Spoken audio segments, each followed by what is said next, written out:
नमस्कार. मातृदिनाच्या सर्वांना शुभेच्छा.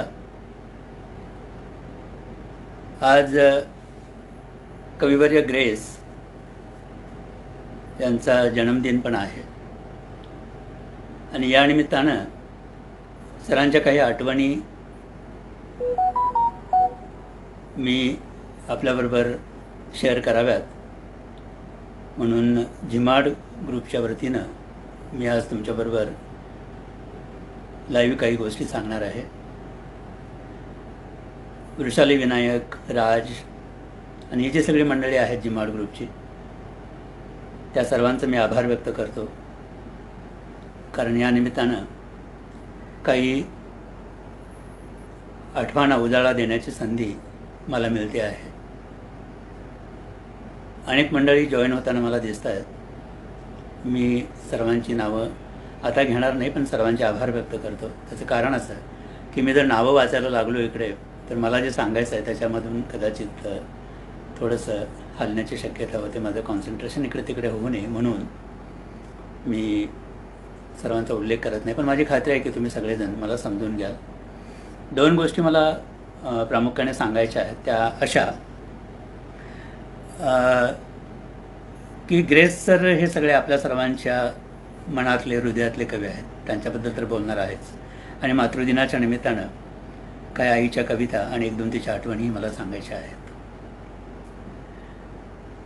लाईव्ह आणि फेसबुक लाईव्हच्या संदर्भात एक मुद्दा मात्र मला जरा असा इथे मांडावासा वाटतो, जो मी सुरुवातीला मांडतो, आणि मग आपण आपला जो मुख्य कार्यक्रम आहे त्याला सुरुवात करूया असं मला वाटतं. की असं आहे, सुरुवातीला एक गोष्ट सांगतो ती अशी की हे जे तुम्हाला मी सांगतो आहे ते फार कोणी मी मोठ्या पिढीतला कवी आहे आणि मी स्वतःला खूप मोठा कवी समजतोय म्हणून तुम्हाला मी काही सांगतोय असं मात्र कृपया मानू नका. हे माझं मलाच समजावणं आहे अशातलाच भाग आहे. म्हणजे मी जे बोलतो ते परत मलाच आहे, समोर आरसा आहे. म्हणजे की स्वतःला समजावण्याची प्रक्रिया आहे.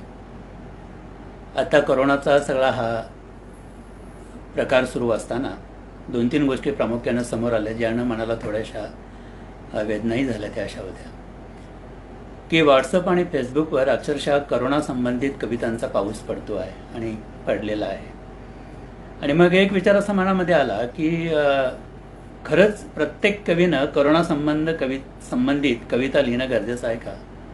असा काही नियम कुठे केला आहे का की तुम्ही येताना करोनाची एखादी तरी कविता घेऊन या, नाही तर मग ऑफिसमध्ये तुम्हाला घेतलंच जाणार नाही किंवा तुमची इन्क्रिमेंट तुम्हाला दिली जाणार नाही, असं कुठं काही नियम वगैरे आहे की काय? असं समजून सगळेजण करोनाच्या मागे लागून ती कविता लिहितात असं दिसते. पण इतकी सोपी कविता तर असत नाही असं मला वाटतं. कवितेकडे गंभीर बघणारी जी मंडळी आहेत ती माझ्याशी सहभागी होतील, सहमत होतील माझं जे काय बोलणं आहे त्याच्याशी. कविता लिहायला हरकत नाही, पण अगदी प्रत्येकानं करोनाबद्दल लिहायलाच पाहिजे असंही नाही आहे. आणि दुसरी गोष्ट या दरम्यान मला ती जाणवली, म्हणजे माफ करा, ती मला तुम्हाला सांगावीशी वाटते ते अशी की जवळजवळ प्रत्येकजण लाईव्ह येतो आहे. म्हणजे आता मी जर माझा लाईव्ह असं काहीतरी एक कार्यक्रम आहे असं म्हणून जर मी पोस्ट केली तर त्यावेळेला किमान 20 ते 25 कवी कुठे कुठे वेगळ्या वेगळ्या ठिकाणी लाईव्ह आहेत. म्हणजे स्वतःच लाईव्ह येत आहेत, स्वतःच्या कविता सादर करत आहेत, अनेक ग्रुपमधून कविता सादर करत आहेत. आणि हे लाईव्हचं प्रकरण इतकं वाढलं आहे की तिथेही आता असं वाटायला लागलं की हे अतिपरिचयादवज्ञ तर होणार नाही ना. म्हणजे एखाद्या गोष्टीचा जर अतिरेक झाला तर तो मारक असतो असं म्हणतात, तर तसंही काहीसं होऊ नये असं मला वाटतं. त्याची गोडी निघून जाईल मग, आणि मग ते एक रुटीन गोष्ट होऊन जाते. एखादी गोष्ट जर सतत घडत गेली आपल्या आयुष्यामध्ये तर ते रुटीन होऊन जाते, आणि त्याच्याकडे मग अतिशय गंभीरपणे बोलणारी जी मंडळी जेव्हा खरोखर लाईव्ह येतील त्यांच्याकडेही कानाडोळा होण्याची शक्यता असते. त्यामुळे मग लाईव्ह बोलवणारी जी मंडळी आहेत त्यांनी, आणि लाईव्ह बोलवल्याबरोबर होकार देणारी जी आहेत मंडळी त्यांनी या दोन्ही गोष्टी थोड्याशा गांभीर्यानं घ्यायला पाहिजेत असे मला वाटतं. कवी ग्रेस यांच्याबद्दल मी नव्यानं तुम्हाला काही सांगायला पाहिजे असं नाही. एक गमतीचा किस्सा तुम्हाला सांगतो आणि आपण पुढे जाऊया. त्यांची एक आईची एक कविता आहे, त्यातल्या आधी एक कडवं तुम्हाला मी सांगतो की अंगणात गमले मजला संपले बालपण माझे, अंगणात गमले मजला संपले बालपण माझे, खिडकीवर धुरकट तेव्हा कंदील एकटा होता. आणि तो कंदील आणि त्या कंदिलाची काच आणि त्या काचेचा चटका याची गोष्ट खुद्द ग्रेस सरांनीच मितवामध्ये सांगितलेली पण आहे. त्याने असं म्हटलेलं होतं की सावत्र बहीण खूप सुंदर होती माझी, देखणी. आणि त्यांनी लिहिताना असं फार सुंदर एक वाक्य लिहिलं आहे, देखणी कशी होती तर निजलेल्या नक्षत्रासारखी. माझी सावत्र बहीण निजलेल्या नक्षत्रासारखी देखणी होती. एकदा पाणोट्यावरून परत येण्याची वेळ झाल्यावर, म्हणजे 3:00 वेळेला, माझ्या सावत्र बहिणीनं माझा हात धरला, मला नदीकडे घेऊन गेली, कपडे अंगावरचे उतरवले. तिला पाण्याची लय होती, चट लागलेली होती आणि मी पाण्याला घाबरणारा होतो. तिनं मला पाण्यात ओढलं, मी बुडू नये, मला मिठी मारली बुडू नये म्हणून, आणि गच्च झाडीकडे मला घेऊन गेली. दारातच आईनं मला गाठलं आणि माझ्या उघड्या भिजल्या पाठीवर जळत्या कंदिलाच्या काचेनं चटका दिला, अशी आठवण गिरीश सरांनी सांगितलेली आहे. आणि म्हणून खिडकीवर धुरकट तेव्हा कंदील एकटा होता, अशी ओळ त्यामध्ये ती आलेली आहे. या कवितेच्या संदर्भात अनेक वेळेला गिरीश सरांची माझं बोलणंही झालेलं होतं. खूप चांगला स्नेह त्याने मला मिळाला. अगदीच 1-2-4 दिवसापूर्वी कवितेने मला काय दिलं, अशा प्रकारचा एक आम्ही संवाद लाईव्ह करत होतो. त्याच्यामध्ये बागवे सर होते, मी होतो, नारायण लाळे होते, दिलीप पाटील होता, साहेबराव ठाणगे होते, मनीष पाटील होता, विजयराज बोधनकर होता, अशी सगळी मंडळी. आणि कवितेने नेमकं काय दिलं, अशा प्रकारचा विषय सुरू असताना मी जेव्हा बोलायला लागलो तेव्हा मला प्रकर्षानं जाणवलं. ती गोष्ट म्हणजे अशी की ही नक्षत्रासारखी सगळी जी मंडळी आहे, ज्याच्यामध्ये पाडगावकर सर आहेत, नारायण सुर्वे सर आहेत, शंकर वैद्य सर आहेत, ग्रेस सर आहेत, शांताबाई शेळके मॅडम आहेत, इंदिरा संत मॅडम आहेत, बागवे सर आहेत, हे सगळी मंडळी मला माझ्या आयुष्यात कवितेने दिली. आणि म्हणून कवितेनं जर मला काय दिलं असेल तर या सगळ्यांची जवळीक, असं मी तेव्हा म्हटलं होतं. हरीश भगवते नावाचा एक माझा मित्र आहे बरं का, आणि तो नागपूरला असतो. पूर्वी माझ्याकडे BRCमध्ये काम करत असतो आणि नागपूरला आमचं एक दुसरं एक युनिट आहे, तिथे त्याची बदली झाली आणि तो तिकडे गेला. त्याची बहीण मग आमच्या कॅम्पसमध्ये राहते, सह्याद्रीमध्ये. तर तो बऱ्याच वेळेला तिच्या बहिणीकडे येतो आणि आला की सकाळ सकाळी माझ्याकडे येतो. त्याची येण्याची नेहमीची वेळ शुक्रवारी संध्याकाळी गाडी पकडायची, शनिवारी सकाळी इथं पोहोचायचं, रविवारी संध्याकाळची गाडी पकडायची आणि मग सोमवारी परत ऑफिससाठी निघून जायचं. असं 2 दिवस तो भेटायला येतो आणि मला मात्र आला की 1-2 तास त्याचे मिळतात. आम्ही फार छान गप्पा मारतो. गेल्या 30-1 वर्षापासून त्याची माझी दोस्ती आहे. एकदा शुक्रवारी त्याने मला फोन केला की मी सतीश निघतोय नागपूरवरून आणि उद्या सकाळी तुझ्याकडे येतोय, सकाळचे 1-2 तास माझ्यासाठी जरा मोकळे ठेव. मी म्हटलं ओके, आनंद आहे, हरीश येतोय तर मजा आहे. आणि मग हरीश ठरल्याप्रमाणे आला शनिवारी. तर तो खूप घाबरलेला होता आणि तो म्हणाला, अरे यार मी वाचलो रे, म्हणजे माझं काय खरं नव्हतं बाबा. तर मी म्हटलं काय झालं गाडीमध्ये, म्हणजे काय गडबड झाली का, मी तो असं काय बोलतो. नाही म्हणाला, अरे यार एक वेडा चढला होता गाडीमध्ये आणि माझी पूर्ण वाट लागली त्या सगळ्या प्रकरणात. म्हणलं झालं काय. तो म्हणाला बघ मी 3rd AC मध्ये बसलो होतो आणि माझ्या समोरच्याच खाली बर्थवर एक माणूस येऊन बसला, असे पिंजारलेले केस आणि लाल भडक असे डोळे, अशी एक शबनम होती आणि दातानं असं ते काडीनं असं दातातलं काहीतरी खोचकत होता आणि माझ्यासमोर येऊन बसला. तर आता समोर बसलाय तर मी त्यांना विचारलं की बाबा कुठे जाणार काय, असं थोडीशी ओळख होईल म्हणून. त्यानं माझ्याकडे असं रागानं बघितलं, उठून बाहेर गेला तो माणूस, परत येऊन बसला आणि रात्रभर त्याचं असं चालू होतं. मध्यंतरी एकदा कधीतरी TC आला. TC आल्याबरोबर त्यानं कशात तरी ते एक तिकीट काढलेलं होतं, ते त्याला दाखवलं. TC गेल्यानंतर परत मी हळूच जाऊन 2-3 रात्रीचे वाजले होते. मी हळूच जाऊन बघितलं की माणूस नेमका करतो काय. तर हा माणूस दरवाजा उघडून दरवाजाला टेकून उभा होता भरधाव गाडीमध्ये. परत माझ्याकडे आल्याने असं रागाने माझ्याकडे असं बघत मला वाटलं की हा कोणतरी एक वेडा माणूस आहे आणि कदाचित मी जर झोपलो तर हा माझा गळा दाबेल. आणि इतका प्रचंड मी रात्रभर या माणसानं मला झोपू नाही दिलं, स्वतः नाही झोपला. कसाबसा मी ठाण्यात उतरलो. तो माणूस पुढे कुठे निघून गेला मला माहीत नाही आणि माझी पूर्ण वाट लागली. कसाबसा मी जगलो बाबा, असं म्हणून त्याने मला सांगितलं. मी म्हटलं हरीश असं होऊ शकतं, गाडीमध्ये अशी मंडळी भेटू शकतात. हा एक भाग झाला. पुढची फारच मस्त गंमत आहे. मी तुम्हाला कळेल की मी हा मुद्दा तुम्हाला मुद्दाम का सांगतोय, हे काय गंमत असते बघा. नंतर एकांताचा दिवा या कविता संग्रहाचं काम माझ्या सुरू झालं आणि निरंजन उजगरे सुरंग निर्मितीतर्फे तो कविता संग्रह करत होते. आणि अनिल कुसुरकर त्यामध्ये सगळ्यात महत्त्वाची भूमिका बजावत होता. म्हणजे त्याचं सगळं ते कविता निवडणं, अमुक तमुक, माझंच चित्र, मीच काढलेली चित्र पाहिजेत, माझंच मुखपृष्ठ पाहिजे, असं वगैरे ते सगळं चाललेलं असताना तो म्हणाला की ग्रेस सरांच्या 4 ओळी जर आपल्याला तुझ्या या कविता संग्रहासाठी मिळालं तर मजा येईल सतीश. ते म्हणलं ठीक आहे, मी सरांना फोन करतो. सरांचे माझे संबंध खूप छान होते, छान आहेत अजूनही ते, म्हणजे ते गेले तसं मला वाटत नाही. तर मी सरांना फोन केला, म्हटलं की सर माझा कविता संग्रह येतोय. ते म्हणलं अरे वा क्या बात आहे, छान, चांगली गोष्ट आहे, मग काय करताय? हे काय करत नाही म्हटलं की मला तुम्ही 4 ओळी लिहा ना माझ्यासाठी, मला पाठराखण किंवा ब्लब म्हणून तुमच्या 4 ओळी पाहिजे. ते म्हणाले असं नसतं कुठे. मी म्हटलं शुभेच्छा म्हणून द्या ना. तर म्हणाले की अरे बघ, मी तुला जर शुभेच्छा दिल्या म्हणून तू काय मोठा होणार नाही, तुझी कविता मोठी होणार नाही, आणि मी शुभेच्छा दिल्या नाहीत तर तुझी कविता छोटी होणार नाही. हे प्रत्येकाचं संचित असतं, तो जन्माला येतानाच घेऊन येतो. मी म्हणलं मला माहीत नाही, तुम्ही माझ्यासाठी 4 ओळी लिहायलाच पाहिजे. ठीक आहे म्हणलं, लिहितो, त्यात काय एवढं, लिहिन पाठवीन तुला, मग फक्त कोणाकडे पाठवायचं, कसं पाठवायचं ते मला सांग. मी म्हणलं त्याची काळजी करू नका, तुम्ही लिहा तर खरं. मग काही दिवसांनी त्याने मला फोन केला, मला म्हणाले बघ मी तुला वाचून दाखवतो काही ओळी, ते मी लिहिलं आहे, बघ तुला कसं वाटतं. मग त्यांचं छान वाचून दाखवलं. मी म्हणालो वा क्या बात आहे, खूप सुंदर त्याने लिहिलेलं होतं. एकांताच्या दिवा त्या पुस्तकाच्या मागे ते आहे सगळं शिकलं. मग आता ते आणायचं होतं. मी हरीशला फोन केला. हरीशला म्हणलं अरे यार, माझे एक मित्रवर्य आहेत तिकडे, ग्रेस नावाचे, त्यांचा पत्ता मी तुला देतो, त्यांनी माझ्यासाठी काहीतरी कवर दिले, ते कवर तू घे आणि स्पीड पोस्टनं मला पाठव. हरीश म्हणाला ओके, मी जातो. मग मी त्याला पत्ता दिला ग्रेस सरांचा. हा तिकडे गेला, तो पत्ता शोधला, बाहेरच पाटी लावलेली होती, I am available but not free. Harish म्हणाला काहीतरी गडबड दिसते, हा माणूस कसा असेल कोणाला माहिती. त्याने बेल दाबवली, ग्रेस सराने दरवाजा उघडला आणि हरीशच्या अंगाला कापरं भरलं. तो म्हणाला काय वेडा आहे का सतीश? ट्रेनमध्ये जो मला वेडा माणूस मारायला उठलेला होता, ज्याच्याकडून जीव वाचवून मी पळालो होतो, त्याच्याकडेच सतीशनं मला कसं काय पाठवलं म्हणे. तर त्याला काय बोलायचं सुचेना. ग्रेस सर म्हणाले तुम्ही सतीशकडून आलात ना, मग असे बाहेर का उभे आत या ना. जीव मुठीत घेऊन हरीश आतमध्ये गेला, त्याने दिलेलं ते कवर घेतलं, बाहेर आला आणि मला आधी फोन केला. म्हणाला तू खूप वेडा आहेस का, कोणाकडे पाठवतो मला तू काहीतरी ते आणायचं म्हणून. म्हणाल का रे, ग्रेस सरांच्याकडे पाठवलं, काय झालं? अरे म्हणाला त्या दिवशी तुला सांगितलं नाही का, ट्रेनमध्ये मला एक माणूस वेडा भेटला होता आणि मला रात्रभर झोपू नाही दिलं, तोच हा माणूस. अरे बापरे. पुढे गंमत अशी झाली की या दोघांची मैत्री इतकी घट्ट झाली पुढे, हरीशची आणि ग्रेस सरांची, की हरीशच्या मुलाच्या पहिल्या वाढदिवसाचं निमंत्रण द्यायला हरीश ग्रेस सरांच्या घरी गेला आणि ग्रेस सर त्या वाढदिवसाला त्याच्याकडे गेलेही होते आणि 2 तास त्याच्याकडे जाऊन गप्पा मारून आले.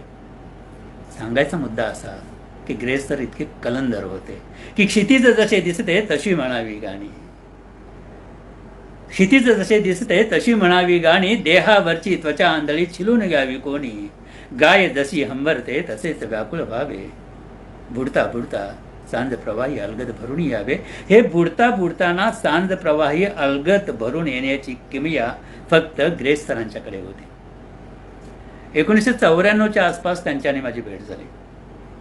अनिल कुसुरकर आणि त्यांचा आधीपासूनचा स्नेह होता. तुम्हाला अनिल कुसुरकर माहीत आहे, अतिशय चांगला अनुवादक, ज्यानं रिल्केची आणि व्हॅन काही पत्र अनुवादित केलेली आहेत. त्याची पुस्तकं खूप सुंदर गाजली. ती पुस्तकं काळी राधा नावाचं त्याचं एक पुस्तक आहे आणि त्रयस्थ नावाची कादंबरी जी मॅजेस्टिकनं काढली, ती खूप सुंदर कादंबरी त्याची आहे. तर त्याच्याकडे ग्रेस सर येणार असं त्याने मला एकदा सांगितलं की उद्या सकाळी ग्रेस सर माझ्याकडे जेवायला येणार आहेत, म्हणजे दुपारच्या वेळेला येतील आणि रात्रीचं माझ्याकडे जेवण घेणार आहे.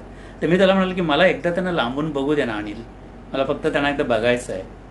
तर मला काही हरकत नाही, मी त्यांची परवानगी घेतो आणि तुला तसा फोन करतो.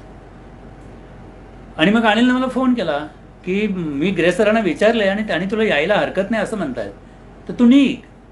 तर मी तेव्हा घाटकोपरलो होतो. मला आश्चर्य वाटेल की मी तिकीट न काढता मिळेल ती ट्रेन जाऊन बसलो आणि अनिलच्या घरी जाऊन पोचलो विदाऊट. तेव्हा काही सुचतच नव्हतं, म्हणजे कधी एकदा जातोय आणि ग्रेस सरांना भेटतोय असं वाटत होतं. आणि मग त्यांच्याकडे गेलो, ग्रेस सरांच्या समोर जाऊन उभं राहिलो, अनिलनं ओळख करून दिली.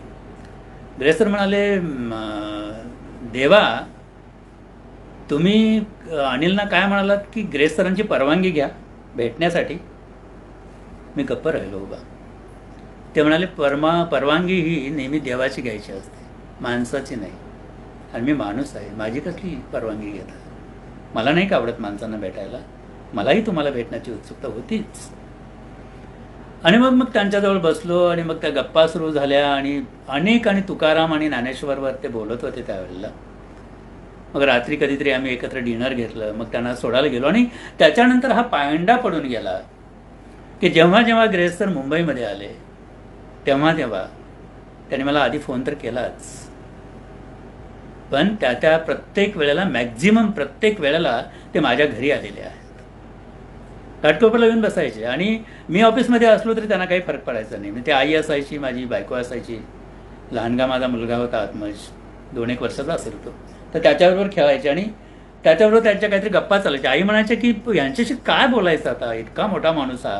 आणि काय तरी ते म्हणायचे, नाही तुम्ही मला एक भाकरी करून द्या, काही नाही हरकत. आणि मी बसतो, मला काय नाही, मला आवडतं तुमच्या घरात बसायला, असं म्हणून ते गप्पा मारत बसायचे. आणि आईशी त्यांच्या काहीतरी गप्पा चाललेल्या असायच्या, ती काय बोलते आणि यांचं काय काय चाललेलं असायचं मी येईपर्यंत. मग मी आलो की मला घेऊन कुठेतरी निघायचे. आणि हा स्नेह अगदी शेवटच्या क्षणापर्यंत त्यांचा टिकला. म्हणजे दीनानाथमध्ये असताना मी तुम्हाला सांगतो की दीनानाथमध्ये सर कोणाला येऊ द्यायचे नाहीत. म्हणजे खाली तसे बंधन घालून ठेवलेलं होतं की ग्रेस सरांना कोणी जर भेटायला आलं तर त्यांना वरती पाठवू नका, माझी परवानगी घेतल्याशिवाय, असं सांगण्यात आलेलं होतं. पण मला तिकडे मुक्तद्वार होतं, अगदी स्टँडिंग इन्स्ट्रक्शन्स होत्या खाली, सर्वांना सांगून ठेवण्यात आलेलं होतं, सतीश जर कधी आला, कधीही आला, रात्री अपरात्री बेरात्री कधीही आला, तर त्याला अडवत जाऊ नका, त्याला लगेच माझ्याकडे पाठवा, माझ्याकडे कोणी असलं तरी. आणि तो नियम आयुष्यभर माझ्या बाबतीत पाळला गेला होता. मला तिकडे मुक्तद्वार होतं. मी सरांना एकदा विचारलं होतं की तुम्ही असं बंधन का घातलं? लोक तुम्हाला भेटायला येतात, यायची इच्छा व्यक्त करतात, मग तुम्ही नको का म्हणता? खाली का सांगता त्यांना मला आधी कळवा वगैरे म्हणून? ते म्हणाले, तुम्हाला सांगायला हरकत नाही, लोक मला बघायला माझ्या तब्येतीची विचारपूस करायला नाही येत. मी म्हणाल, कशाला येतात? तुम्हाला भेटायला यायचं असेल तर आता कशाला येतील? दीनानाथमध्ये तुम्हाला भेटायला तुमच्या तब्येतीची विचारपूस करायलाच येतात ना? नाही म्हणाले, मी कणाकणानं कसा मरतोय हे बघायला येतात लोक म्हणे. तेव्हा त्यांनी मला महाभारतातल्या भीष्माची उपमा दिली होती. ते म्हणाले होते, शरपंजरी भीष्म जसा रणांगणात पडलेला असतो, त्याच्या शरीरात सगळे बाण खुपसलेले असतात आणि त्या शरपंजरावर तो पडलेला असतो. इच्छामरण असतं त्याला, मलाही इच्छामरण आहे म्हणाले. इच्छामरण असूनही तो जिवंत असतो, कारण हस्तिनापुराचं काय होतं हे त्याला पाहायचं असतं म्हणे. कदाचित तसं माझं आहे म्हणाले. हा येणारा प्रत्येक माणूस एक बाण घेऊन येतो आणि मला मारून निघून जातो. खूप कमी मोजकी मंडळी अशी आहेत ती खरंच माझी विचारपूस करायला येतात, बाकीची मंडळी विचारपूस करायला येत नाहीत, असं ते तेव्हा म्हणालेले होते. आणि नंतरच्या काळामध्ये मला हे खूप जाणवतही गेलं आणि मला त्यांचं हे पटतही गेलं की कोणाला येऊ जायचं आणि कोणाला I am available but not free असं म्हणणं त्यांचं जे होतं ते त्यांनी आयुष्यभरासाठी पाळलं. खूप मनस्वी माणूस, त्यांच्या खूप आठवणी आज माझ्या मनामध्ये आहे. त्याची लिंक लागत नाही, काय बोलावं काय सांगावं असं होतं बऱ्याच वेळेला. तुम्हाला गंमत सांगतो की दीनानाथमध्ये कधी आपण गेलो, तुमच्यापैकी अनेक जण कदाचित गेलेही असतील, तुम्हाला त्याचा अनुभवही आला असेल, तर त्यांची फार एक गंमत असायची. आता मी समजा गेलो तिकडे तर आधी मला ते फोन करायचे आणि ते फोन विचित्र असायचा. त्यांचा फोन असा असायचा की हे बरं आहे, म्हणजे आम्ही दीनानाथमध्ये इकडे पडलोय आणि तुम्ही तिकडे मजा करा, म्हणजे तुम्ही तिकडे मजा करा, मी दीनानाथमध्ये पडलोय असा अर्थ, म्हणजे मी ताबडतोब निघण्याने दीनानाथमध्ये पोहोचणे एवढाच तसा असायचं. आणि मी जायचो तिकडे. मी गेलो की मला म्हणायचं, अरे अचानक कसे काय आलात? आता यांना काय सांगायचं, म्हणजे यांनीच मला बोलवून घेतलेला आहे तसा फोन आलेला असतो त्यांचा, तरी मला विचारायचे की तुम्ही अचानकच. आता त्याची मला सवय झालेली होती. पण तिकडे गेलं की गंमत असायची त्यांची. म्हणजे अगदी जर मी सकाळच्या वेळेत गेलो, म्हणजे कोणी तर असा युनिफॉर्म घातलेला, हॉटेलमध्ये जसा असा छान वेटर असतो ना, युनिफॉर्म असा पूर्ण पांढरी कपडे घातलेला, वरती अशी टोपी ती वेटर्सची, आणि तो मग त्यावेळेला सकाळचा तो नाश्ता घेऊन येणार. तशा स्टँडिंग इन्स्ट्रक्शन्स त्याने दिलेल्या होत्या, सांगावं लागायचं नाही कोणाला. कोणी त्यांच्याकडे गेलं, जर सकाळच्या वेळेत गेलं की त्यांच्यासाठी नाश्ता, चहा, कॉफी, ज्यूस, दुपारच्या वेळेत गेलं तर जेवण, संध्याकाळच्या वेळेत गेलं तर चहा पाणी, अशी सगळी जय्यत व्यवस्था केलेली होती. ती व्हायचीच. त्यांनी स्टँडिंग इन्स्ट्रक्शन्स तशा दिलेल्या होत्या. मग ते सगळं नाश्ता बिष्टा, मग इकडचं तिकडचं, मग आई काय करते, मुलं काय करतात, अमुक करतात तमुक करतात, असं सगळं ते सांगितलं की मग मला म्हणायचे तुम्हाला निघायचं असेल ना, तुमची काहीतरी 4ची गाडी होती ना, तर 3:30 झालेत, मग निघा, मग तुम्हाला वेळेत पोहोचता येईल. मग मी निरोप घेऊन खाली यायचो. असं अनेक जणांचं झालेलं आहे बरं का. आणि मी निरोप घेऊन खाली आलो की मग आपल्या लक्षात यायचं, अरे यांना बघायला म्हणून मी गेलो तर यांच्या तब्येतीची चौकशी केलीच नाही आपण केली नाही असं नव्हतं. ते इतकं संमोहन असायचं त्यांचं की ते त्यांच्या तब्येतीकडे तुम्हाला फिरकूच द्यायचे नाहीत. अशी तुम्हाला गुंडळून टाकायची त्या तुमच्या सगळ्या कसल्या वातावरण. नवीन काय लिहिलं सांग, नवीन कविता कुठली लिहिली, कोणाची चांगली वाचली, लोक कोणाबद्दल काय लिहितात, काय काय वाचतात, हे सगळं गुण असा तुम्हाला ते असं आतमध्ये आणि संमोहित व्हायचं त्यांच्याकडे गेल्यानंतर. त्यांचे अनेक फोन माझ्या स्मरणात, म्हणजे त्यांचे फोन असे असायचे, रात्री 1-1:30 त्यांचा फोन यायचा मला, काय देवा झोपलात काय, असे त्यांची ती सुरुवात असायची. आणि मग फोन सुरू व्हायचा आणि तो मग पहाटेपर्यंत चालायचा, कधी 3, 4, 5, 6 वाजेपर्यंत. आणि मग मी फक्त येस सर, नो सर, असं सर, हो सर, आणि ते सलग बोलत राहायचे, सलग. आता वाटतं की तेव्हा जर रेकॉर्डिंगची जर व्यवस्था असती आणि हे जर रेकॉर्ड केलं असतं तर केवढा ऐवज माझ्याकडे झाला असता असंही वाटत राहतं. पण ते अगदी वरच्या तारेमध्ये बोलत असत. मी त्यांना लिहिताना बघितलेलं. माझं भाग्य किती बघा की सामनामध्ये जेव्हा ते आर्टिकल लिहित असत, लेख लिहित असत, पण दर 15 दिवसांनी त्यांचा एक लेख प्रसिद्ध व्हायचा सामनामध्ये, तेव्हा तर मुलुंडमध्ये ते त्यांच्या मुलीकडे उतरलेले असताना तिथे ते बसून डिक्टेट करताना आणि लिहिताना मी सगळं त्यांना ते पाहिलेलं आहे. एक टाकी असं सुंदर अक्षरामध्ये ते लिहून मग ते त्यांच्या त्या लेखनिकाला ते फोनवर सांगायचे कधी कधी, किंवा मग पाठवून द्यायचे, मेलनं पण पाठवून द्यायचे. अतिशय काटेकोरपणा होता त्यांच्या आयुष्यामध्ये आणि खूप प्रेमळ असा माणूस होता. म्हणजे लोकांनी त्यांना म्हणजे अशी अनेक विशेषणं लावली सगळी, की माणूस घाणा आहे, माणसं आवडत नाहीत, लोकांच्यात मिसळत नाहीत वगैरे वगैरे. पण तसा अनुभव मला कधी आला नाही. त्यांच्यातला माणूस मला सतत जाणवत राहिलेला आहे, दिसत राहिलेला आहे. आणि तितक्याच आनंदाने त्यांनी सगळं मला हे केलेलं आहे माझ्याबरोबर.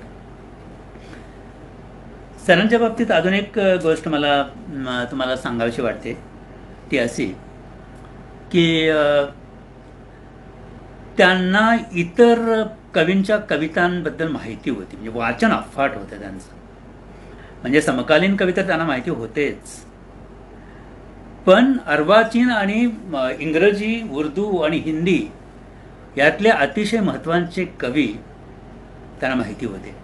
आणि ते बोलता बोलता त्याचे दाखले देत असत. म्हणजे दिवाळी अंकामध्ये कविता जर आल्या तर मग फोन यायचा त्यांच्याकडे, तर ते मला म्हणायचे की अमुक अमुक अंकातली तुमची कविता आवडली वगैरे वगैरे. ते झालं लगेच मला सांगायचे की त्याच अंकातल्या अमुक अमुक पेजवर अमुक अमुक कवीची कविता आहे, ती वाच. आणि मला आश्चर्य वाटायचं, इतका मोठा माणूस दुसऱ्या एका कवीची कविता वाचायला मला आग्रहानं भाग पाडतो आहे, हे आता फारसं जाणवत नाही खरं म्हणलं तरी. आणि त्यातले अनेक कवी असे होते की त्यांनी खुलेआम सरांना 4 चौघामध्ये अतिशय वाईट वाईट बोललेले मला माहिती आहे. त्यांच्याबद्दल त्यांच्या मनात कधी आकस नव्हता. सरांच्या मनामध्ये त्यांच्या कधी चांगली कविता कुठे आली तर ते मला आवर्जून सांगत असत, ती कविता वाचायला पाहिजे.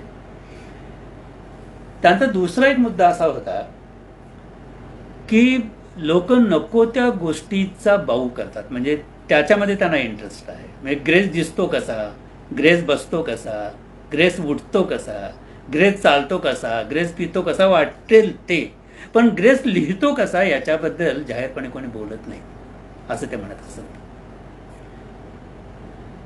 माझ्या सगळ्या लेखनावर, माझ्या सगळ्या कवितेवर दुर्बोधतेची बेसरबिंदी आहे.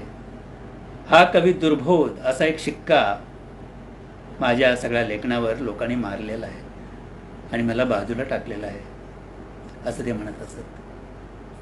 पण एखादा कवी जर समजून घ्यायचा असेल, त्याची जातकुळी समजून घ्यायची असेल, तर त्याला त्याच्या असण्या नसण्या सकट आपण स्वीकारायला पाहिजे.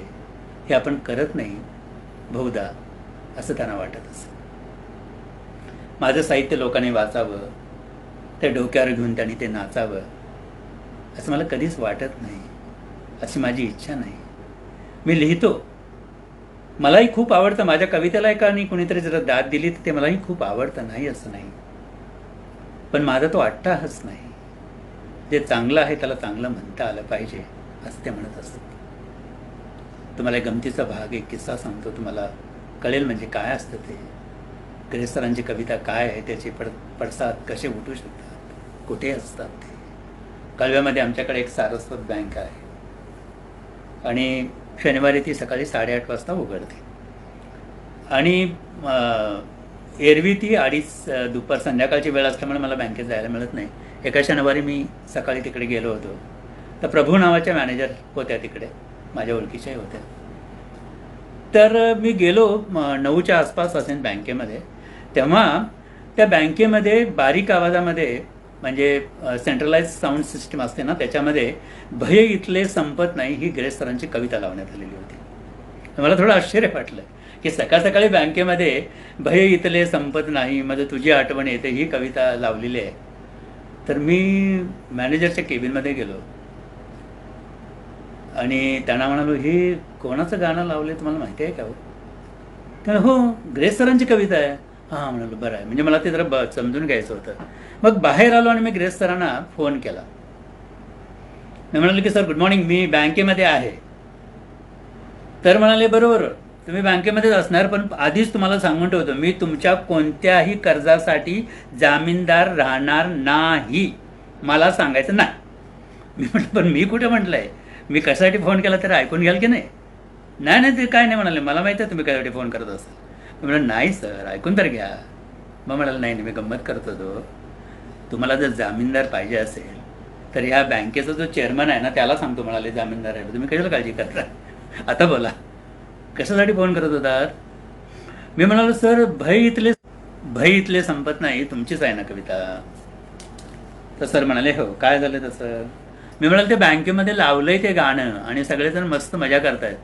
सर म्हणाले बरोबर आहे, हे राईट प्लेस आहे म्हणे माझ्या कवितेसाठी, बँकेमध्येच ते गाणं वाजायला पाहिजे, बँकेतलंच भय आता संपण्याचं झालंय, अशी परिस्थिती आहे लोकांची बाहेर.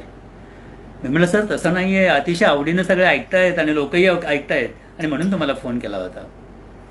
सर म्हणाले माझ्या वतीनं ते जे मॅनेजर किंवा तिथले कोणी ज्यांनी ते लावलं त्यांचे आभार व्यक्त कराल का? त्यांना सांगा की ग्रेस सरांनी तुम्हाला नमस्कार सांगितलं आहे. मी म्हणाल काही हरकत नाही. मग म्हटलं सर तुम्ही बोलाल का त्यांच्याशी? मी जर फोन लावून दिला तर बोलाल, मॅनेजरशी बोलाल का? बोलेन की म्हणाले, त्यामध्ये काय, मी आभार मानेन, त्यामध्ये काय. मग मी फोन परत बंद केला, मॅनेजरच्या केबिनमध्ये गेलो. प्रभू मॅडम तिकडे बसलेल्या होत्या. मी म्हटलं मॅडम थोडंसं काम असं होतं. म्हटलं तुम्ही कधी ग्रेस सरांना भेटलाय का हो? तर त्या म्हणाल्या भेटलेलं तर नाही आहे. का बरं? नाही नाही, ते गाणं तुम्ही लावलेलं आहे. हो, मग तुम्ही ग्रेस सरांशी बोलू शकाल का आत्ता? त्या म्हणाले मी आत्ता ग्रेस सरांशी कसं? मी म्हणजे फोन लावून देतो ना. तर तुमच्याकडे फोन नंबर आहे त्यांचा? म्हटलं आहे, मी आता बोललो त्यांच्याशी, तुम्ही गाणं लावलं ते सांगितलं, त्यांना खूप आनंद झाला, तुमचे आभार माना असं त्याने मला सांगितलं आहे. मी म्हटलं तुम्हीच बोला. तुम्ही बोलता का? पण ते सर ग्रेस सर बोलतील माझ्याशी. मी अहो बोलायला काय, बघूया ना आपण, फोन लावतो ना, मी म्हटलं. आणि मी फोन लावला आणि तो स्पीकरवर ठेवला. मी म्हटलं सर नमस्कार, प्रभू मॅडम इकडचे मॅनेजर आहेत, तुमच्याशी बोलत आहेत, बोला 2 मिनटं त्यांच्याशी. आणि ग्रेस सर बोलले छान त्यांच्याशी. म्हणाले क्या बात आहे, बँकेसारख्या ठिकाणी तुम्ही माझी कविताला वाजवताय, त्याचा मला खूप आनंद झाला.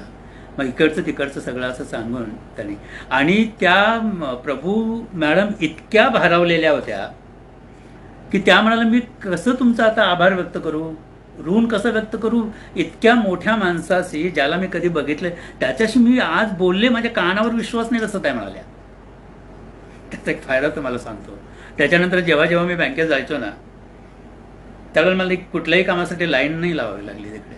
त्यामुळे बँकेच्या तिकडे मॅनेजर केबिनमध्ये बसून घ्यायचे आणि म्हणायचे तुमचं काय काम असेल तर सांगा, आपण करूया. मग ते विचारायचे ग्रेस सर काम करतात. तो मोठेपणा म्हणून नव्हे, तर ग्रेस सरांची तुम्हाला गोष्ट सांगत होतो मी की त्यांचं वागणं असं होतं.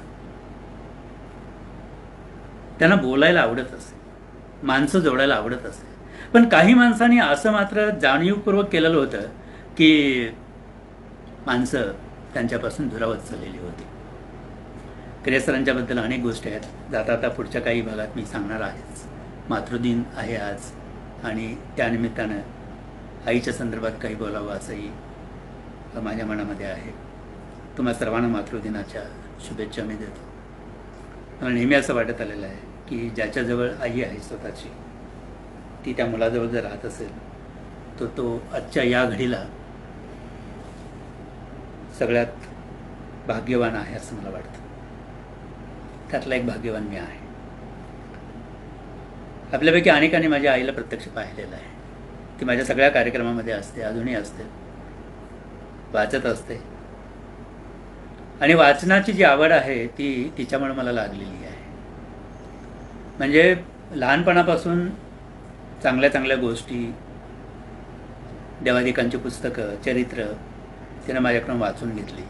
ती मला मोठ्यानं वाचायला सांगत असते. म्हणजे मनातल्या मनात मी वाचावं ते तिला आवडत नसेल. तू वाच मग मी ऐकते. अर्थात तिनं ते आधी वाचलेलं असायचं, पण तरी मी ते मोठ्यानं वाचून दाखवावं असं तिला मात्र वाटत असे. त्याचा फायदा मला तेव्हा नाही झाला, कळला नाही त्याचा काय फायदा असतो ते. पण मी जेव्हा पुढे या क्षेत्रामध्ये आलो तेव्हा ते मला जाणवायला लागलं. भाषाशास्त्राचा अभ्यास करत असताना त्याच्यामध्ये आम्हाला असं सांगण्यात आलेलं होतं की एखादी गोष्ट, एखादं तुम्ही जे वाचताय ते जर तुमच्या लक्षात राहायचं असेल तर 3 पायऱ्यांमध्ये त्याचं वाचन करायला पाहिजे. सुरुवातीला मोठ्यानं वाचायची सवय पाहिजे, मग हळूहळू आपल्यालाच ऐकू जाईल असं वाचायला पाहिजे, आणि मग मनातल्या मनात वाचायला पाहिजे. मग त्याचा जो सारांश आहे तो तुमच्या मनामध्ये कायमचा कोरला जातो. आणि मी भाग्यवान असा की माझी जी पहिली जी पायरी होती मोठ्यानं वाचण्याची ती बालपणातच झालेली होती. त्यामुळे पुढे वाचताना अनेक पुस्तकं जेव्हा वाचली किंवा कविता संग्रह वाचतो आताही, तेव्हा मला चटकन त्यातली जी मध्यवर्ती कल्पना आहे ती समजून जाते. त्याचं सगळं श्रेय माझ्या आईकडे आहे असं मला वाटतं. मला निवेदन करताना तुम्ही लोकांनी पाहिलेलं आहे. मला स्टेजवर बोलताना, आता मी तुमच्याकडे बोलतो तेव्हाही तुम्ही मला ऐकलेलं आहे, बोलताना ऐकलेलं आहे. पण एक तुम्हाला गमतीची किस्सा सांगतो, गमतीचा भाग, की सुरुवातीचं माझं भाषण जे मी आयुष्यातलं पहिलं भाषण जे मी केलं होतं शाळेमध्ये, मला वाटतं मी 4थीत असताना कदाचित असेल, ते 1.5 मिनिटाचा रडण्याचा कार्यक्रम होता माझा. तो मी केलेला होता तेव्हा. त्याची गंमत सांगतो. म्हणजे माझ्या आईचा माझ्या या सगळ्या जडणघडींमध्ये काय भाग होता, ती कशी विचार करत होती तेव्हा, हे तुमच्या लक्षात येईल. त्याच्यानंतर एक छोटीशी कविता पण ऐकवणार आहे की 4थीला बाळासाहेब पाटील नावाचे आमचे मास्तर, एक गुरुजी होते, सर होते.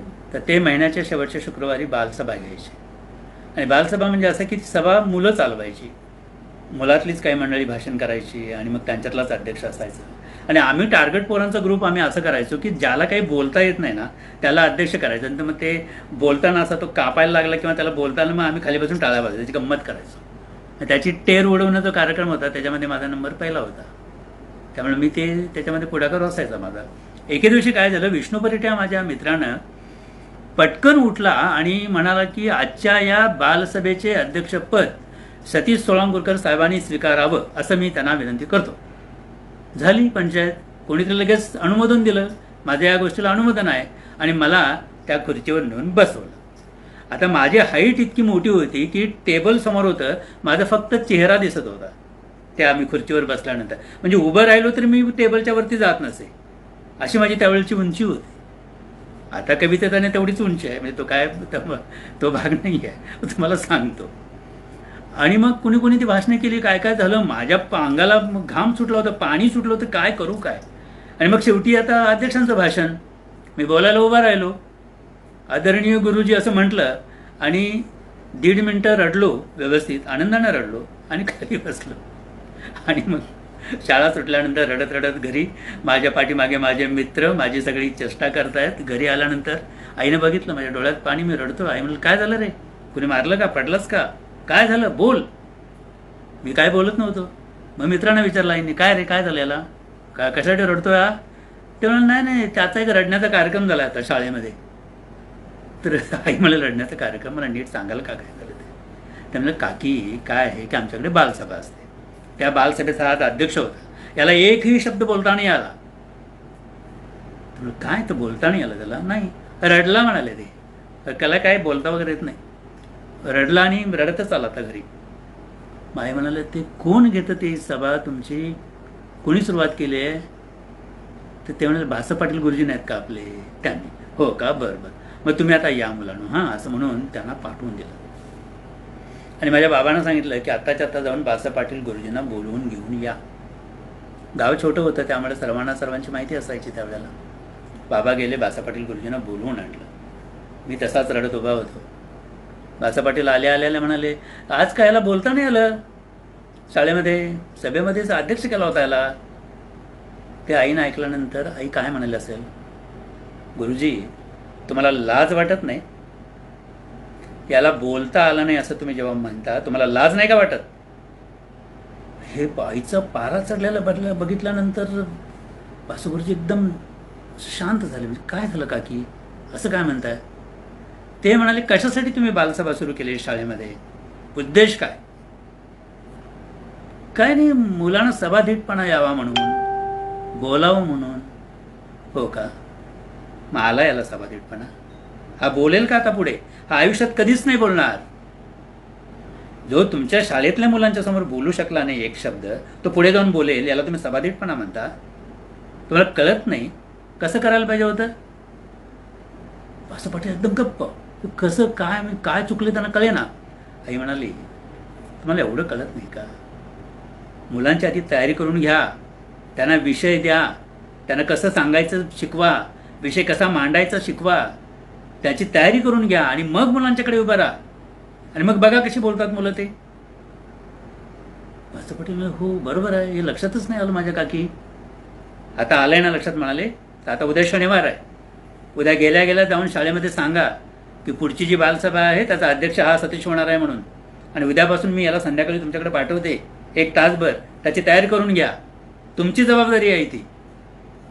आणि मग नंतरचा 1 महिना ती मला त्यांच्याकडे पाठवत राहिली. माझी तयारी करून घेण्यात आली आणि नंतरच्या बालसभेमध्ये मी थोडंफार बोलू शकलो. नंतरच्या अनेक बालसभेमध्ये मग माझा बोलण्याचा सराव होत गेला. मी बोलायला लागलो. आणि पुढे एक काळ असा आला की ज्यावेळेला शाळा पातळी, तालुका, जिल्हा, अगदी राज्यस्तरीय सुद्धा कुठेही ज्यावेळेला वक्तृत्व स्पर्धा असत, तेव्हा इतर शाळेतल्या मुलांनी भाग घेतलेला जर असेल तर त्या शाळेचे सर त्यांना सांगायचे की सोळांपूरचा सतीश सोळांपूरकर भाग घेणार आहे काय ते बघा. तो जर भाग घेत असेल तर तुम्ही 2ऱ्या आणि 3ऱ्या नंबरसाठी प्रयत्न करा. पहिला नंबर तो जीव गेला तरी तुम्हाला घेऊ देणार नाही. आणि मित्रांनो, ही गोष्ट खरी होती. नंतरच्या आयुष्यामध्ये मी तो माझा पहिला नंबर कुठेच सोडला नाही. मला बोलताना कधी त्रास झाला नाही. आणि त्याची सगळी जी मुळं आहेत ती माझी तिकडे जाते. आईनं त्यावेळेला मला जर तसं सांगितलं नसतं, बाळासाहेब पाटलांना बोलवून माझ्याकडून तयारी करून घेतली नसती, तर कदाचित मी आज बोलू शकलो असतो की नाही मला माहीत नाही. याला जोडून एक किस्सा सांगतो, म्हणजे ह्या भाषणाचाच सांगतो. म्हणजे किती क्रिटिकल गोष्टी असतात आयुष्यामध्ये आणि किती क्रिटिकल गोष्टींना तुम्हाला हो म्हणावं लागतं काही वेळेला. ऑफिसमध्ये जे ग्रुप असतात त्या ग्रुपमधचं एक प्रेझेंटेशन असतं एक 3 महिन्यानंतर. म्हणजे तो ग्रुप काय काम करतो त्याचं प्रेझेंटेशन तुम्हाला सिनियर्सना द्यायचं असतं. त्या टेक्निकल प्रेझेंटेशन म्हणतात त्याला. आणि त्याच्यावर पुढची तुमची ग्रांट अवलंबून असते. मी मीडिया रिलेशन्समध्ये काम करत असताना माझे बॉस होते, त्यांनी माझा एक मित्र होता जॉर्ज नावाचा, जो कलिग माझ्यावर काम करायचा. तो टेक्निकल याच्यामधला एकदम परफेक्ट माणूस होता. त्याला सांगितलं की जॉर्ज, तुला प्रेझेंटेशन द्यायचं आहे, अर्थात इन इंग्लिशमध्ये द्यावं लागतं ते, कारण सगळे समोर ऐकणारे इंग्लिशमध्ये असतात, प्रश्न विचारणारे इंग्रजीमध्येच असतात. आणि तू तयारी कर. आणि ते पॉवर पॉईंट प्रेझेंटेशन तेव्हा करायचं होतं. आणि ते प्रेझेंटेशन करत असताना मी मध्ये जॉर्जकडे जाऊन बघत होतो. मला ते थोडा इंटरेस्ट होता त्याच्यामध्ये. अर्थात I am purely from administration. मला टेक्निकल गोष्टी नाही कळत काही, हे कळायच्या नाहीत तेव्हा. पण मी त्याच्याकडे जाऊन ते बघत होतो, सगळं असं बोलत होतो. प्रेझेंटेशनच्या आदल्या दिवशी जॉर्ज मला काय म्हणाला माहिती आहे ना, इसका मैं अभी कल देख कैसा करता हूँ, बजाता हूँ. मी म्हणजे किसका बजाता हूँ, काय लँग्वेज आहे, कोणाचं काय बोलतो. तो म्हणतो की मी उद्या येणारच नाही आहे प्रेझेंटेशन द्यायला. म्हणाल का बरं बाबा? नाही म्हणाला, हा माणसानं मला खूप त्रास दिलेला आहे, आता त्याचा बघ. म्हणजे मी नसेल तर याला प्रेझेंटेशन करावं लागेल आणि याला काहीच येत नाही त्यातलं. करू द्या, मारू दे, मी नाही येणार. अर्थात मी तुम्हाला ऑफ द रेकॉर्ड सांगतोय, गंमत म्हणून सांगतोय. झालं. मी म्हटलं हा चेष्टेत बोलत असेल, गंमत करतोय माझी. दुसऱ्या दिवशी 11 वाजता प्रेझेंटेशन. जॉर्ज आला नाही. बॉस ने मला बोलवलं, म्हणाले की कहाँ गया जॉर्ज किधर है, फ़ोन करो उसको. मैं बोला वो अभी तक आया नहीं साहब, मैं देखता हूँ फ़ोन करके. फ़ोन बंद लग रहा था उसका आणि तो आलाच नाही.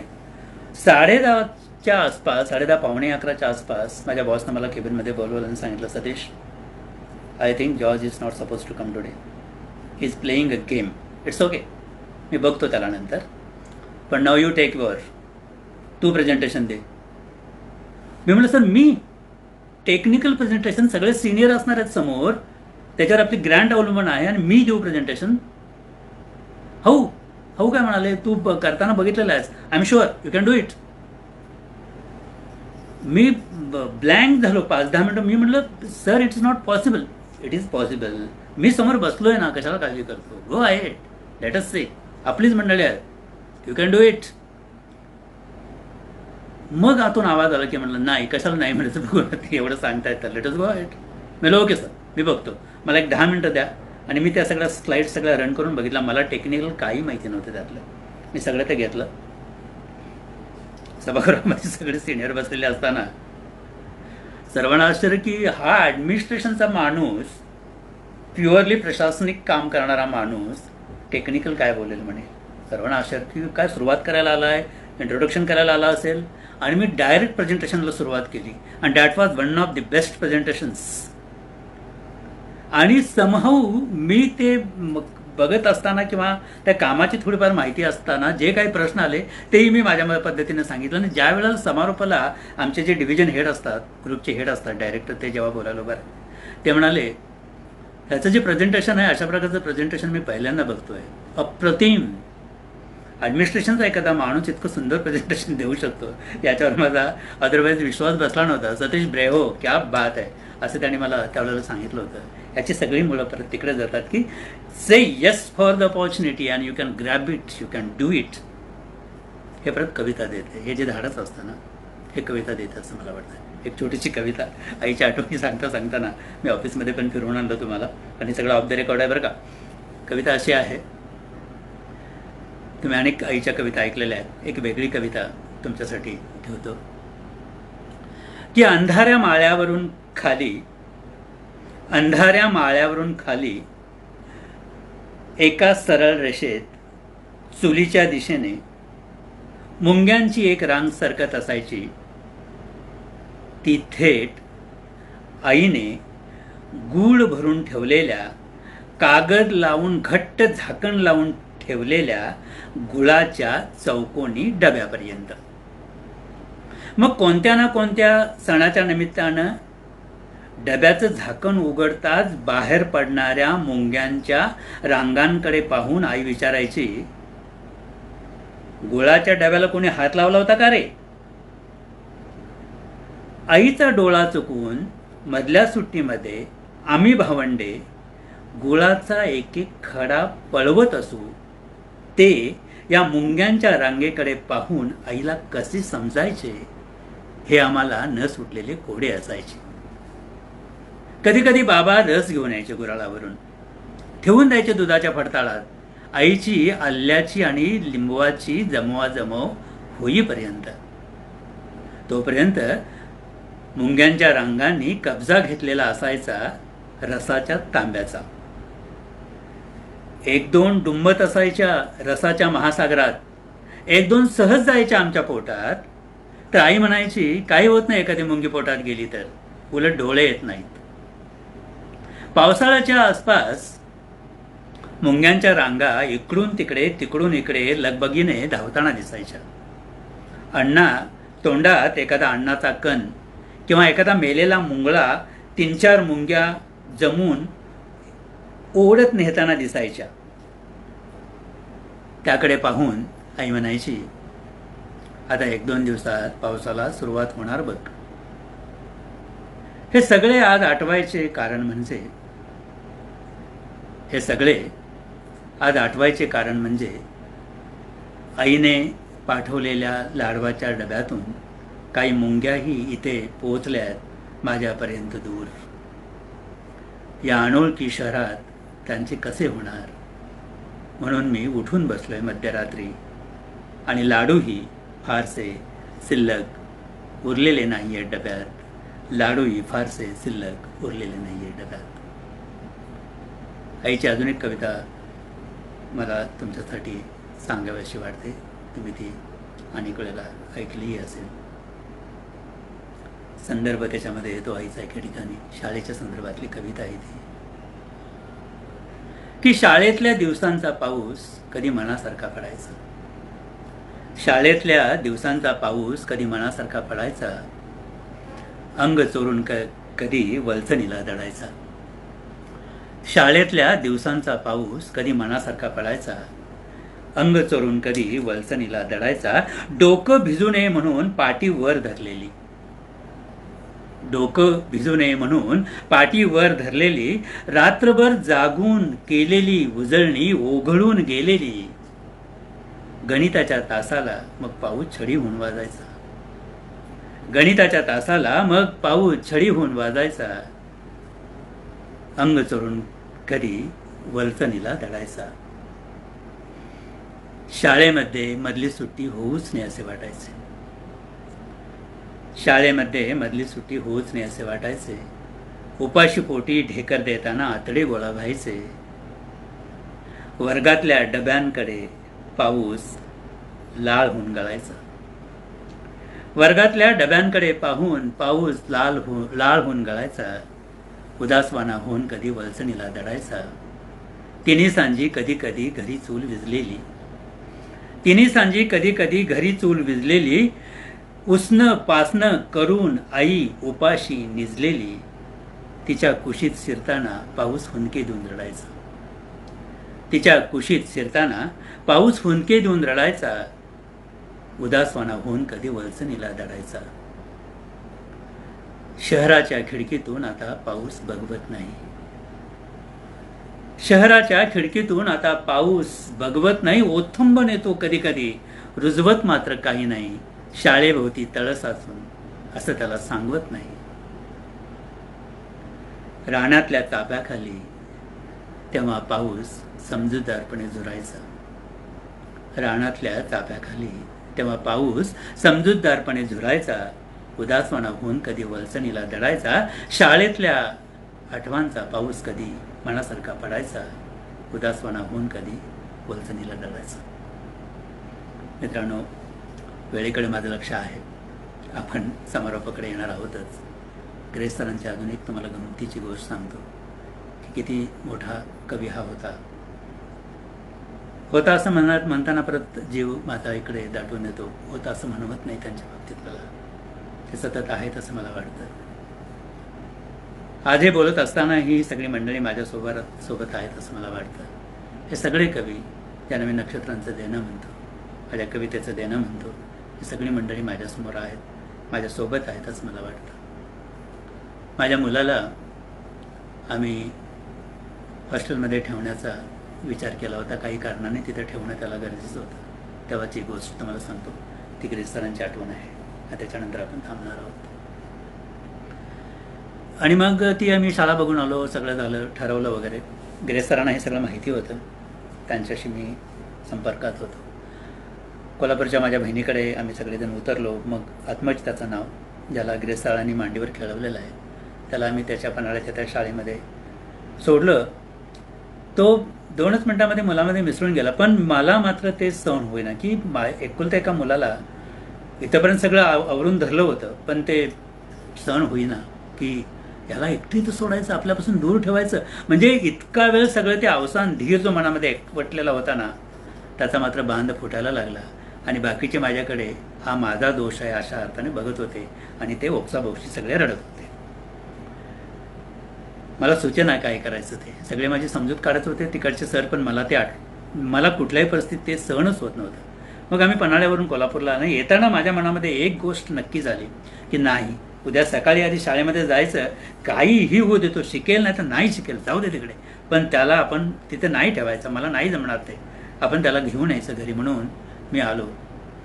खूप अस्वस्थ होतं घरामध्ये. वातावरण अतिशय वाईट वातावरण होतं. म्हणजे कोणीतरी असं वातावरण मी पाहिलेलं नाही. इतकं वाईट वातावरण होतं. त्या सगळ्या वातावरणामध्ये मी ग्रेस सरांना फोन केला.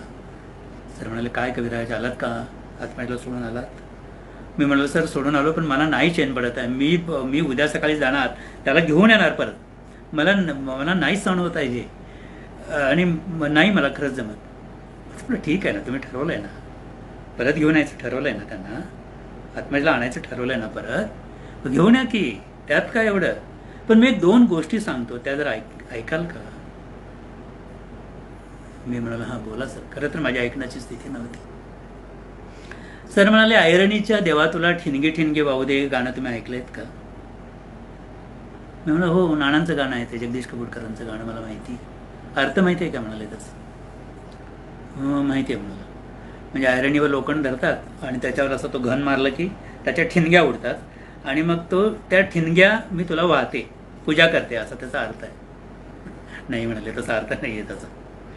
मी म्हणलं तुमच्या मनामध्ये काय काय अर्थ आहे त्याचा, काय अर्थ असायला पाहिजे?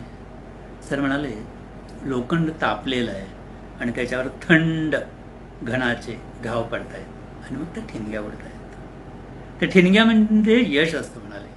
पण त्यामध्ये 2 गोष्टी आवश्यक आहेत. एक तर ते लोखंड गरम असायला पाहिजे, आणि जो घाव घालणारा माणूस आहे ना, ते घाव घालणारा जो घन आहे ना, तो थंड असायला पाहिजे. याच्यामध्ये तुमच्या ह्या आत्म्याच्या प्रकरणामध्ये मला हे सांगावंसं वाटतंय म्हणाले. तुम्ही घन घालताय, तुम्ही थंड असायला पाहिजे. जितके तुम्ही थंड, तितक्या त्या ठिणग्या चांगल्या उडतील, त्या त्याच्या यशाच्या ठिणग्या असतील. तुम्ही त्याचे वैरी नाही आहात. तुम्ही हा निर्णय घेताना अनेक वेळा आपण बोललोय, त्याला तुम्ही हॉस्टेलमध्ये टाकला, तो त्याचं दुश्मन म्हणून तुम्ही टाकलेलं नाही, त्याच्या चांगल्यासाठी टाकलात ना तुम्ही. मग तुम्हाला ते सहन करायला पाहिजे. थंड व्हा म्हणाले, त्या घणासारखं. तो तापलेला असेल, मग पडू दे खण त्याच्यावर, मग ते यशाच्या ठिणग्या उडतील म्हणाले. असा त्याचा अर्थ आहे. आणि खरंच बिलीव्ह मी, विश्वास ठेवा माझ्यावर, त्यांच्या वाक्यानं मी शांत झालो थोडंसं. दुसऱ्या दिवशी परत गेलो तेव्हा तो मला कम्फर्टेबल वाटला. मी तिथे त्याला ठेवण्याचा निर्णय घेतला. तो किती योग्य होता तसं मला जाणवत आहे. त्याने 3 वर्षाचं त्याचं शिक्षण तिकडे पूर्ण केलं. नंतर तो इकडे पुढे आलाही वगैरे वगैरे. नंतर मग एकदा जगदीश कपूरकरांच्याकडे जाण्याचा योग आला.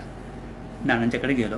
डॉक्टर आपला शाहीर राजू राऊत नावाचा माझा एक मित्र माझ्याबरोबर होता, तो नानांच्याकडे घेऊन गेला. मग गप्पा झाल्या.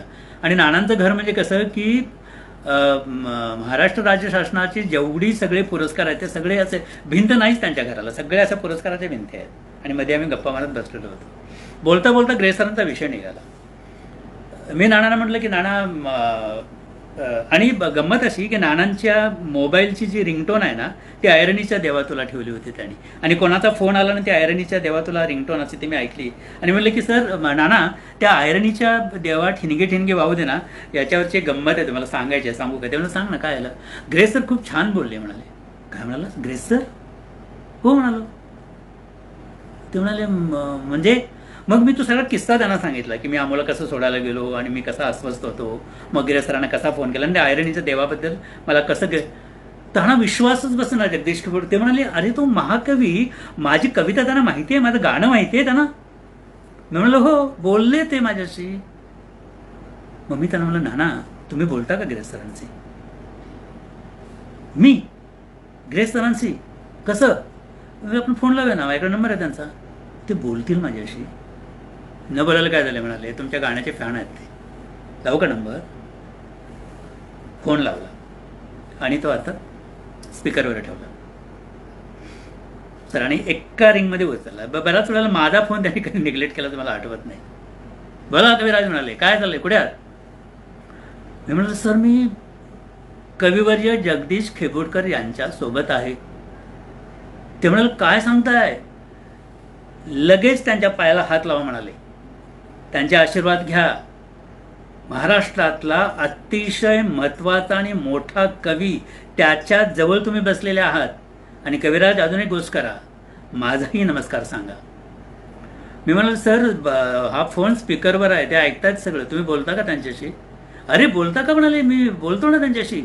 आणि मग नंतर अर्धा तास जगदीश खेबुडकर साहेब आणि आमचे ग्रेस साहेब मस्त त्यांच्या सगळ्या गप्पा चाललेल्या होत्या. आणि तुम्हाला सांगतो, माझा आत्ताही माझ्या अंगावर काटा येतो हे सांगताना की जगदीश खेबुडकरांच्या डोळ्यामध्ये मी पाणी पाहिलेलं आहे. ते म्हणाले इतका मोठा कवी हा, इतका मोठा माणूस, तो माझ्या कवितेबद्दल बोलला, माझ्याबद्दल बोलला. आज मी तुझ्या ऋण. तुला यातली जेवढ्या या सगळ्या बावल्या आहेत ना, या काय कामाच्या नाहीत म्हणाले, ते तुला पाहिजे सगळं ते बिंडा बांध म्हणाले, घेऊन जा, मला काय नको यार. आज नोबेल पारितोषिक मला तू दिलंस.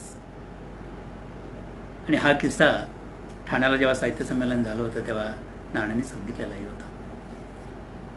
खूप मंडळी ऑनलाईन मला ऐकतायत, खूप बरं वाटतं या निमित्तानं तुमच्याशी बोलता आलं. एक छोटी कविता मी सादर करतो आणि मी तुमचा निरोप घेणार आहे. गिरीश सरांच्या आठवणी जिथे जिथे सांगता येतील तिथे सांगण्याचा आम्ही प्रयत्न करणार आहोत. काही कार्यक्रमाच्या माध्यमातूनही ते करतो आहोत. ग्रेसफुल नावाचा कार्यक्रम आम्ही जेव्हा केला होता, अनेक लोकांना तो माहिती आहे. पुण्याचा माझा संगीतकार किशोर कुलकर्णी गिरीश सरांच्या काही गाणी आणि माझी गाणी एका सीडीमध्ये केले. माझं भाग्य किती बघा की गिरीश सरांची गाणी ज्या सीडीमध्ये त्याच्यामध्ये माझी पण 2 गाणी असावीत. तो कार्यक्रम ठाण्याला झाला होता. तसेही काही कार्यक्रम करायचे आहेत. तो कंदील एकटा होता अशा प्रकारचे कार्यक्रम माझ्या डोक्यामध्ये आहे आणि त्याचंही काम थोडंसं सुरू आहे. लॉकडाऊनच्या नंतरच्या काळामध्ये कदाचित तो कार्यक्रम घेऊनही मी तुमच्यासमोर येण्याचा प्रयत्न करणार. काही अनेक असंख्य आठवणी त्यांच्या आहेत ज्या मला त्यांच्याबद्दल तुमच्याशी शेअर करायच्या आहेत, सांगायच्या आहेत. आज तुम्ही सगळेजण इथे आलात याचा खूप आनंद आहे. झिम्माड ग्रुपचे सर्वांचे मी आभार व्यक्त करतो. एक छोटीशी कविता म्हणून या कार्यक्रमाची, या लाईव्ह कार्यक्रमाचा आपण समारोप करूया. की देणे घेणे जीव घेणे त्याचा होतो झुला. देणे घेणे जीव घेणे त्याचा होतो झुला. शब्दासाठी जीव दिलास काय मागू तुला. देणे घेणे जीव घेणे त्याचा होतो झुला. शब्दासाठी जीव दिलास काय मागू तुला. ओंजळभर पाणी पुरे कशासाठी त्रागा. ओंजळभर पाणी पुरे कशासाठी त्रागा. पदराच्या गाठीसाठी ठेव थोडी जागा. शब्द शब्द वेचताना शीळ वाजेल रानात. शब्द शब्द वेचताना शीळ वाजेल रानात. गाण्यासाठी गळा नको लळा असो मनात. शब्द शब्द वेचताना शीळ वाजेल रानात. गाण्यासाठी गळा नको लळा असो मनात. ए अशी बस जरा मांडू नवा डाव. ए अशी बस जरा मांडू नवा डाव. मूठभर माती मिळेल तो तुझा माझा गाव. मूठभर माती मिळेल तो तुझा माझा गाव.